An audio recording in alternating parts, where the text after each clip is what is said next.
Hey, this is Mr. YIZO Jones Sr. What if I told you that the book of Proverbs can make you successful? You want to know how? Stay tuned.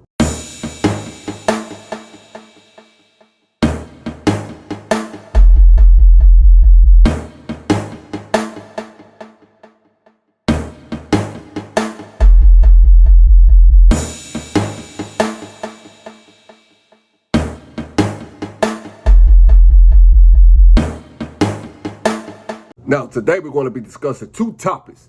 The first topic is going to be trusting God. And the second topic is going to be the value of wisdom. Ain't this what the Proverbs is all about? You know, providing real official value. All right, let's go. Proverbs chapter 3.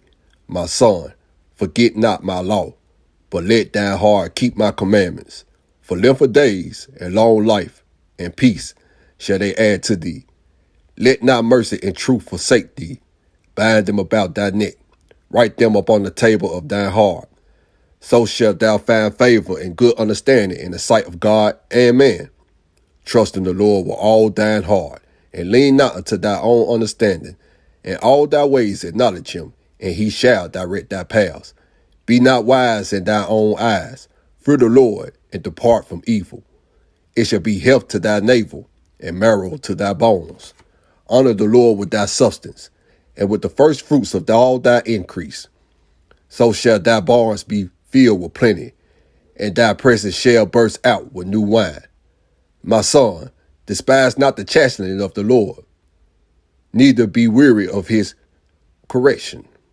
For whom the Lord loveth, he correcteth, even as a father the son in whom he delighteth. Now, I know everybody's familiar with verse 5 and 6 that I just read about trusting in the Lord with all your heart, all the way, acknowledging him, and he'll direct your path.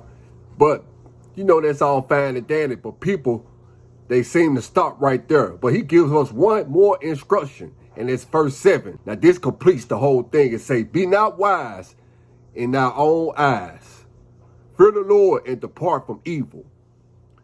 Because the reason he's saying this is because sometimes we might think what we doing is right.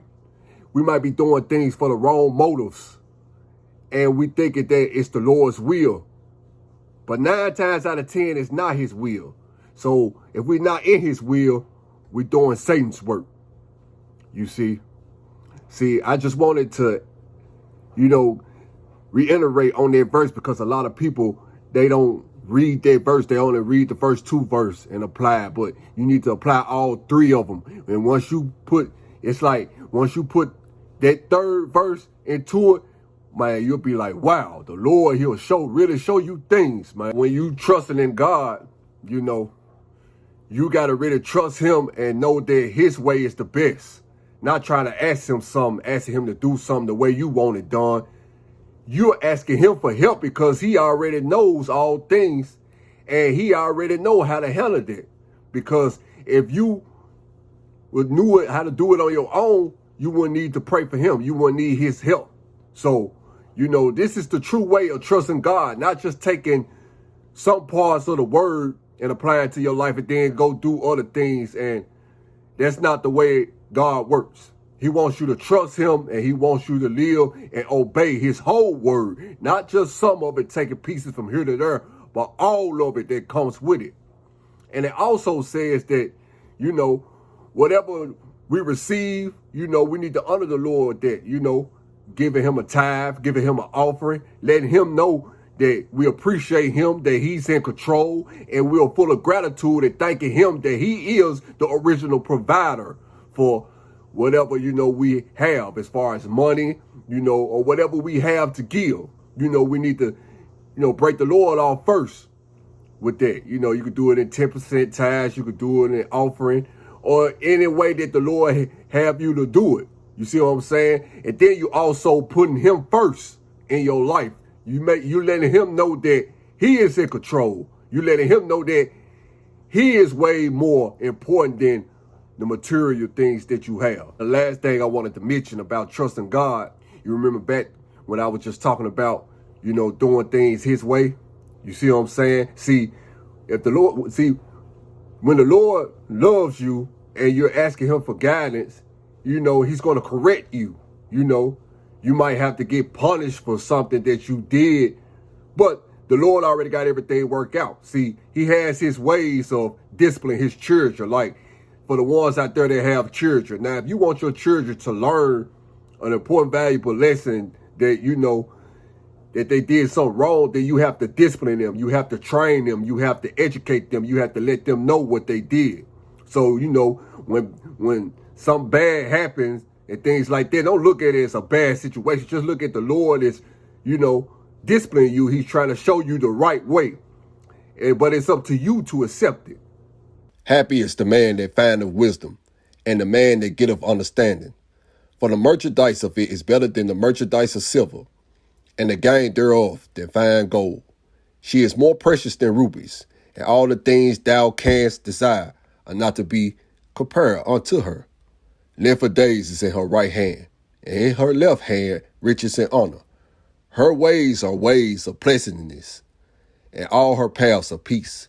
She is a tree of life to them that lay hold upon her, and happy is everyone that retaineth her. The Lord by wisdom hath founded the earth. By understanding hath he established the heavens. By his knowledge the depths are broken up, and the clouds drop down the dew. My son, let not them depart from thine eyes. Keep sound wisdom and discretion.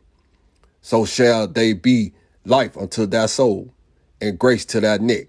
Then shalt thou walk in thy way safely, and thy foot shall not stumble. When thou liest down, thou shalt not be afraid. Yea, thou shalt lie down, and thy sleep shall be sweet. Be not afraid of sudden fear, neither of the desolation of the wicked when it cometh. For the Lord shall be thy confidence, and shall keep thy foot from being taken. Withhold not good from them to whom it is due, when it is in the power of thy hand to do it. Say not unto thy neighbor, Go, and come again, and tomorrow I will give, when thou hast it by thee. Devise not evil against thy neighbor, seeing he dwelleth securely by thee. Strive not with a man without cause, if he have done thee no harm. Envy thou not the oppressors, and choose none of his ways. For the fraud is abomination to the Lord, but his secret is with the righteous. The curse of the Lord is in the house of the wicked, but he blesses the habitation of the just. Surely he scorneth the scorners, but he giveth grace unto the lowly. The wise shall inherit glory, but shame should be the promotion of fools. Now, the first part of verse 13 is going to be my key verse. And it says, happy is the man that findeth wisdom. Now, y'all remember back in my first video and my second video when I was explaining to you how wisdom is, it makes you feel good, especially in the second video. Hey, go check that out too. After this video, don't do it right now, but after this video, the link should be up there right now. You know what I'm saying? But click that link, after this video, and go back and watch that, and you'll understand what I mean, how it feels to have wisdom once you find it. But anyway, all things will start to be happening good for your life. I'm going to show you how wisdom works, all right? Okay.